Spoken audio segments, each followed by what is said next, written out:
déjà commencé à traiter le cas d'une boucle dont les dimensions sont différentielles, c'est-à-dire les dimensions des x et des y sont très petites, très concentrées autour de l'origine. Et cette boucle, elle se trouve dans un milieu où il y a une densité de flux magnétique B. Et on avait la fois précédente fait le calcul tout entier et on a obtenu jusqu'à la fin un résultat très très important qui doit être pris en compte lorsqu'on va résoudre des exercices parlant du calcul de la force et du calcul du torque ou du calcul du moment. Faites attention, qu'est-ce qu'on avait déjà obtenu la session dernière? Faites attention. Donc, on avait déjà obtenu que dt, n'oubliez pas, on avait travaillé avec df, dt, pourquoi? Parce que les dimensions de cette boucle, de cette loupe sont différentielles, c'est-à-dire sont petites, sont élémentaires. Et qu'est-ce qu'on avait obtenu après avoir fait le calcul du torque sur 4 segments? Parce qu'on avait, si vous vous rappelez, 4 segments, 1, 2, 3, 4. Qu'est-ce qu'on avait obtenu? On avait obtenu que le torque dt vaut I dx dy az produit vectoriel avec B0. B0, si vous vous souvenez, c'était quoi? C'était la densité du flux magnétique à l'origine O. Et pourquoi on pouvait prendre cette approximation? J'avais déjà expliqué ça, mais je vais le refaire aujourd'hui. Normalement, la boucle, elle est dans un milieu qui est caractérisé par une densité du flux magnétique B. B vaut à l'origine B0. Mais comme cette boucle, elle a des dimensions très très petites, on va approximer donc la densité du flux magnétique par la densité du flux magnétique qui existe à l'origine. Donc, quel est le résultat très important qu'on a pu avoir sans le savoir? Donc, I, donc c'est I. dx, dy, az, ça c'est quoi? Ça c'est ds ou la surface élémentaire de cette boucle. Donc, j'ai une boucle différentielle. ds c'est quoi? Donc, c'est la surface. Et elle est où la normale à cette surface? La normale à la surface, elle vaut az. Produit vectoriel avec B0. On a laissé tomber 0 pour mettre B. Donc, qu'est-ce qu'on a obtenu ici pour le torque élémentaire dt? On a obtenu une formule très très connue n'importe où, qui est égale à I, donc au courant continu qui traverse la boucle, ds, la surface élémentaire de cette boucle, produit vectoriel avec B. B, c'est quoi? C'est la densité de flux magnétique qui se trouve dans le milieu qui contient cette boucle de courant différentielle. Donc, il faut faire attention juste à une petite remarque. Faites attention à la remarque. Donc, il faut faire attention ici, donc au sens de courant. Donc, ce sens de courant qui va me donner donc la surface élémentaire ds ayant, donc faites attention, regardez, je vous ai montré donc l'orientation du courant. C'est pour cela qu'on a obtenu AZ. Donc, si le courant aurait été circulé dans le sens inverse, on aurait obtenu moins AZ. Donc, ça, il faut faire attention. Et quel est le résultat donc qu'on peut généraliser?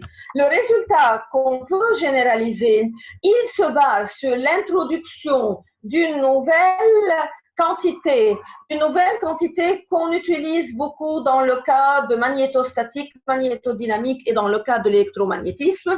Cette formule qu'on peut introduire ici s'appelle, donc faites très attention, s'appelle moment du dipôle magnétique.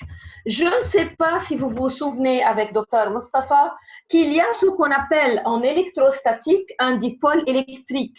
Est-ce que vous vous souvenez de ça? Est-ce que vous vous souvenez de ce qu'on appelle dipôle électrique en électrostatique? Est-ce que vous avez une réponse? Oui, qu'on a maintenant.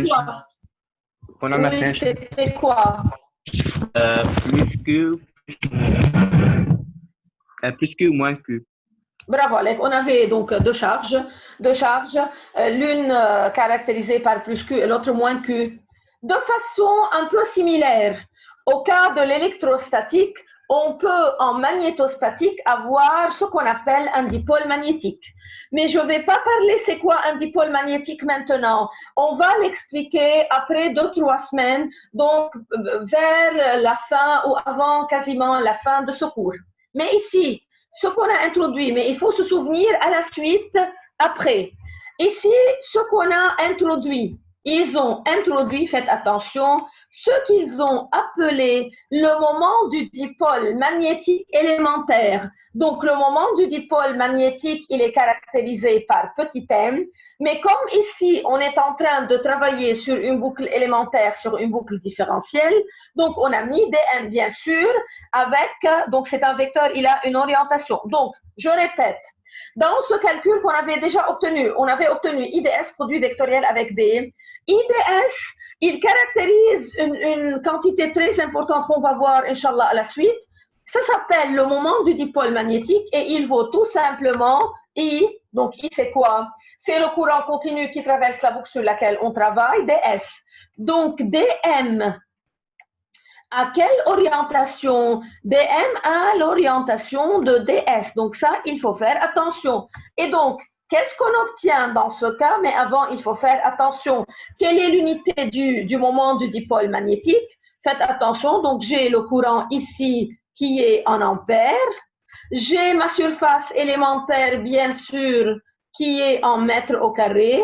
Donc, il faut faire très attention au fait que l'unité du moment du dipôle magnétique, c'est ampères fois mètre au carré. Donc, ça, c'est très important. C'est en ampères fois mètre au carré. Et donc, qu'est-ce qu'on obtient? C'est une formule très, très connue. C'est une formule que vous devez connaître pour le partiel. Donc, c'est quoi? Donc, c'est le torque ou ce qu'on appelle le moment élémentaire qui est égal tout simplement au moment du dipôle magnétique produit vectoriel avec la densité du flux magnétique. Donc, ça, il faut faire attention. Je répète, cette formule, vous devez la savoir, vous devez la mémoriser. Donc, le couple élémentaire, il vaut tout simplement le moment du dipôle magnétique dont l'unité est en ampères fois mètre au carré, produit vectoriel avec la densité du flux magnétique.